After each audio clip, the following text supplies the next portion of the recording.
থানাধীন পুরাতন যাদুরচর ইউনিয়নের পুরাতন যাদুরচর গ্রামে আমরা একটা লাশের সংবাদ পাই যে পানিতে ভাসমান একটা লাশ পাওয়া গেছে।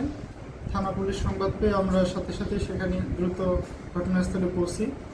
এরপর সেটার আমরা সুরতাল আমরা সম্পন্ন করি এবং আমরা লাশকে পোস্টমর্টমের জন্য পাঠানোর ব্যবস্থা নিচ্ছি। ইতিমধ্যে লাশের পরিচয় শনাক্ত করা গেছে। লাশের ভিকটিম হচ্ছেন গোলাপি, তার হাজব্যান্ড হচ্ছেন সৈয়দ আলী। তো তাদের থেকে আমরা তারা কোনো লিখিত অভিযোগ দেয় নাই যে কীভাবে মৃত্যু হলো বা কেউ মেরে ফেলেছে কিনা বা নিজে আত্মহত্যা করছে কিনা বা অন্য কোনোভাবে মারা গেছে কিনা, এটা আমরা তদন্তে আমরা জানতে পারবো। তো তারা এখন পর্যন্ত থানায় কোনো লিখিত অভিযোগ দেয়নি। লিখিত অভিযোগ দেওয়ার পরেই আমরা মামলা রুজু করে প্রয়োজনীয় তদন্ত কার্যক্রম শুরু করে দিব। আমরা ইতিমধ্যে প্রাথমিক তদন্ত শুরু করে দিয়েছি। বিস্তারিত তদন্ত করার পর আমরা জানতে পারব।